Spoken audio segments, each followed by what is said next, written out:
하나님, 주님께서 십자가 지시는 모든 몸과 피를 쏟아서 사랑이 무엇인 것을 보여주신 그 주님의 사랑을 온몸에 받고 있는 하나님의 백성들이 주님을 향한 사랑을 고백하였습니다. 우리의 마음을 다하고 목숨을 다하고 뜻을 다하여 우리 하나님을 사랑하는 것이 예수 십자가의 사랑을 실천하는 것임을 고백하며, 하나님이 이 세상에 주는 쾌락이 우리의 목적이 아니고 성령으로 빚어지는 희락이 우리의 목적임을 다시 한번 기억하여서 하나님이 주신 사랑으로 우리가 하나님의 희락을 이루어갈 수 있도록, 그런 도구가 되어질 수 있도록 축복하여 주옵소서. 하나님, 거친 마음 이 시간에도 온전히 주님과만 교제하게 하시고, 온전히 주님이 나를 만져주시는, 주님이 나를 이끌어 가시는 그 현장 속에서 늘 주님을 향하여 사랑을 고백할 수 있도록 축복하여 주옵소서. 이 시간에도 말씀을 붙듭니다. 고요한 중에 주님이 말씀하시고 우리를 이끌어 주시고, 하나님이 나를 사용하시기를 원하시는 그 도구의 역할로 다시 돌아갈 수 있도록 축복하여 주시옵소서. 예수님의 이름으로 기도하옵나이다. 아멘. 네, 오늘 빌립보서 4장 10절입니다. 네, 우리가 계속 실학의 달, 이 기쁨의 노래, 이 빌립보서를 계속 보는데, 오늘은 다시 싹이 나게 된 기쁨에 대해서 한번 살펴보려고 하는데, 그래서 우리 10절만 한번 보겠습니다. 오늘 그리고 내일까지 이 부분을 한번 깊이 한번 묵상을 해 보겠습니다. 10절 한 절 우리 같이 합독합니다.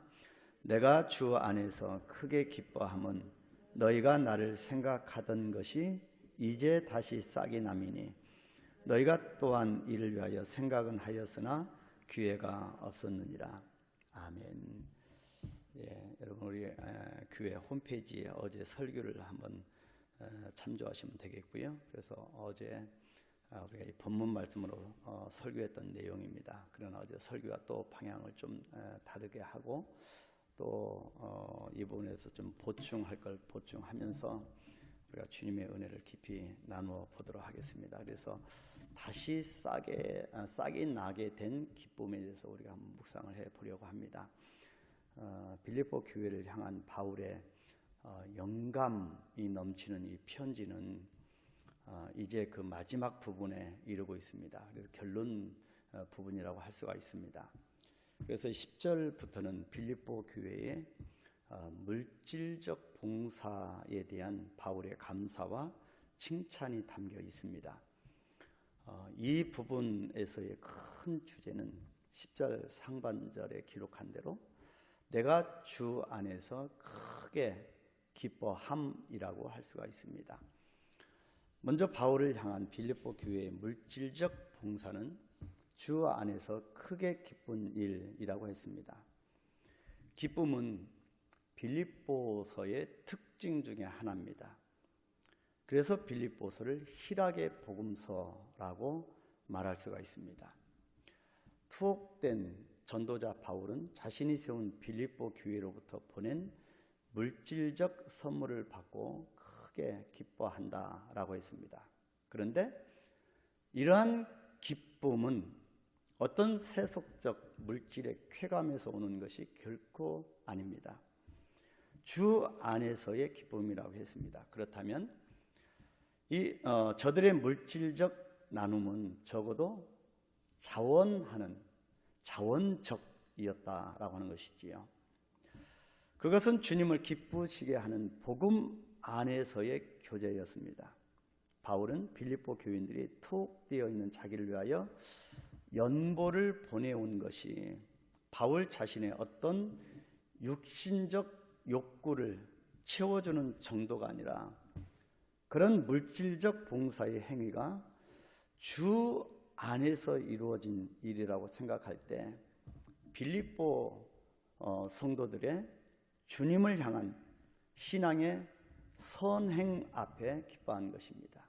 그 정도로 교회가 성장하고 그 정도로 성도들의 믿음이 성장한 것, 그것에 대해서 바울이 크게 기뻐한 것입니다. 이러한 빌립보 교인들의 물질적 봉사는 바로 저들의 신앙 성장의 열매를 보여주기 때문입니다. 그래서 주기 위해서 일하고, 주기 위해서 공부하고, 주기 위해서 하나님이 우리에게 삶을 주신 이 삶을 나눈다고 하는 것은 성장했다라고 한 증거입니다. 바로 빌립보 교인들에게 그 부분이 보여졌기 때문에 자기에게 보내준 이 연보, 이런 것보다는 저들의 성장을 보고 더 크게 기뻐한 것입니다. 10절 중반절에 너희가 나를 생각하던 것이 이제 다시 싹이 남이니라고 했습니다. 아마 빌립보 교회가 처음에 바울을 위하여 헌금을 보내오다가 이 내용을 볼 때 얼마 동안 중단되었던 것 같습니다. 흔히 선교비도 보내오다가 중단되기도 하고 이런 여러 가지 경우도 있는데, 아마 빌립보 교회가 바울을 위해서 계속 연보를 보내오다가 얼마 동안 중단되었던 것 같습니다. 이제 다시 그 물질적 봉사가 재개되는 일을 두고 다시 싹이 난다라고 하는 비유적 표현을 하고 있습니다. 추운 겨울에 나오지 못하던 싹이 해동과 함께 봄이 올 때 다시 싹이 나는 것과 같은 일에 비유했습니다. 그렇다면 빌립보 교회가 왜 잠깐 동안 그 물질적 봉사를 중단했을까?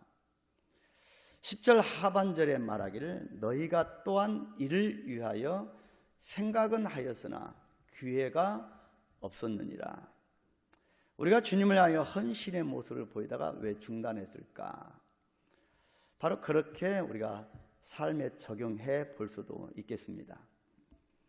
그렇다면 바울을 향한 빌립보 교인들의 물질적 봉사가 잠깐 중단되었던 것은 저들에게 성의가 없어서가 아니라는 것이지요. 그 이유에 대해서 바울은 그런 기회가 없었다, 그렇게 표현을 하고 있습니다.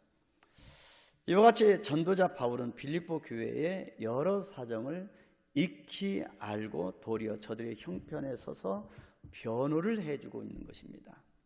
그래서 교회의 형편을 알고 또 성도들의 형편을 안다고 하는 것은 목자들의 중요한 조건입니다.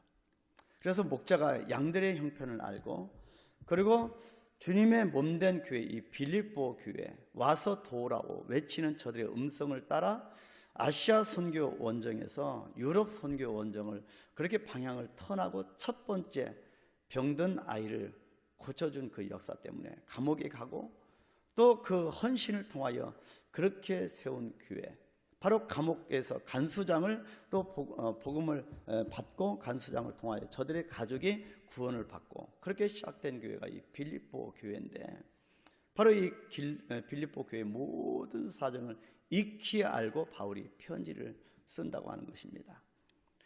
그리고 또한 격려해 주고 있고 늘 위로해 주고 있습니다. 너희들이 다만 중단된 것이 여러 사정이 있겠지만 여러분에게 기회가 없었을 뿐이다, 그렇게 변호하고 위로하고 그렇게 격려를 하고 있는 것입니다.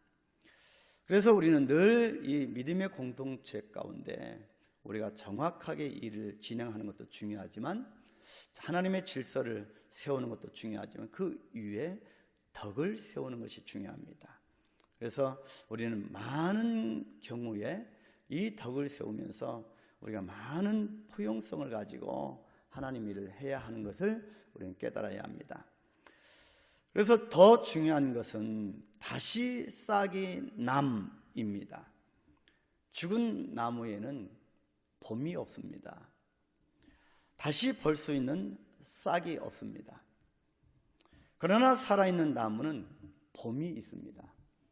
여러분, 저 화단에 나무가 이파리가 이제 서서히 떨어집니다. 근데 저것이 이듬해 봄이 되면 또 싹이 분명히 올라올 겁니다. 근데 죽어있는 나무는 봄을 맞이할 수가 없습니다. 싹을 내고 우물 내고 꽃을 피우는 재생의 때가 반드시 살아있는 자에게는 맞이합니다. 이런 맥락에서 볼 때 빌립보서 1장 6절, 그 전에 우리가 보았던 대로 빌립보 교회는 이미 저희 속에 착한 일을 시작하신 주님으로 말미암아 그리스도 예수의 날까지 이르는 구원에 대한 소망의 확신이 자리 잡은 교회였습니다. 믿음이 있었고 구원에 대한 확신이 있었고, 그래서 흔들림이 없는 그런 교회였습니다. 그렇기 때문에 전도자 바울은 저들에게 다시 싹이 나오는 때가 오기를 기다렸던 것입니다. 그래서 기대했던 싹이 났을 때 바울은 크게 기뻐한다, 그렇게 기록을 하고 있습니다. 이 싹은 믿음으로 말미암는 구원에서 나오는 사랑입니다. 복음을 사랑하는 싹을 말합니다. 주의 사자를 생각하고 기도하고 사랑하는 싹입니다. 성도들을 생각하고 기도하고 그렇게 키우는 싹입니다. 저들의 마음속에 깊이 자리 잡은 이 구원 신앙은 언제든지 때가 오면 싹이 나게 할 수 있는 가능성을 품고 있었던 것입니다. 그래서 가장 우리 성도들에게 있어서 가장 희망적인 사람은 주님을 향하여 성장할 수 있는 가능성을 품고 있는 자입니다. 그 가능성은 말씀을 붙들고 기도하고 이 세상의 일 앞에, 환경 앞에 일희일비하지 않는, 그래서 묵직하게 주님을 향하여 달려가는, 그래서 믿음의 주요 또한 온전케 하시는 이인 예수를 바라보며 나아가는 그 사람이 가능성이 있습니다. 그 사람에게는 언제든지 하나님께서 보내신 예수 그리스도의 보혈의 피에 의해서 싹이 나고 움이 돋고 열매가 맺혀지기 때문입니다. 그렇기 때문에 이 저들 속에 이미 말씀의 씨, 곧 구원의 복음이 자리를 잡고 있었기 때문에 여러 경우에 외적인 여건들로 인해서 시련의 과정을 겪기도 했지만 결국 사랑의 싹을 낼 수가 있는 것입니다. 그래서 우리가 오늘 하루 살아가면서 이런 다시 내 안에 심중에서 싹이 나오기를 묵상하면서 살아가면 어떨까 싶습니다. 바로 이것 때문에 바울이 주 안에서 크게 기뻐한다, 그렇게 말을 했습니다. 왜 기회가 없었는지에 대해서는 성경에 자세히 기록하지 않아서 알 길은 없지만 그 기회가 다시 왔을 때 다시 싹이 난다고 하는 사실에서 바울은 크게 기뻐했습니다. 하나님이 여러분들 향하여 그 기회를 통하여서 싹이 나기를 기대하고 계십니다. 바로 그 부분을 우리가 이 시간 묵상하면서 주 안에서, 예수 안에서, 오직 그리스도 안에서 다시 싹이 나도록, 그래서 기쁨의 이유를 발견할 수 있도록, 내가 계속 살아오면서 신앙생활하면서 성령이 부어주시는 이 기쁨, 희락, 바로 세상에 주는 쾌락을 집어 던지고 희락으로 나아갈 수 있도록 주님의 축복에 달려 기도하면서 심겨진 말씀으로 다시 일어날 수 있는 가능성을 붙들고 오늘 살아갈 때 그 가능성이 열매가 맺혀진 것을 오늘 한날 우리가 저녁이 되기 전에 분명히 그 가능성으로 맺어지는 열매가 여러분에게 맺혀질 것을 확신합니다. 그것을 기대하면서 이 시간 깊이 기도하겠습니다.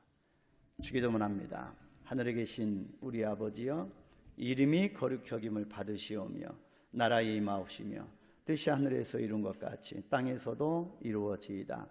오늘날 우리에게 일용할 양식을 주옵시고 우리가 우리에게 죄진 자를 사하여 준 것 같이 우리의 죄를 사하여 주옵시고 우리를 시험에 들게 하지 마옵시고 다만 악에서 구하옵소서. 나라와 권세와 영광이 아버지께 영원히 있사옵나이다. 아멘.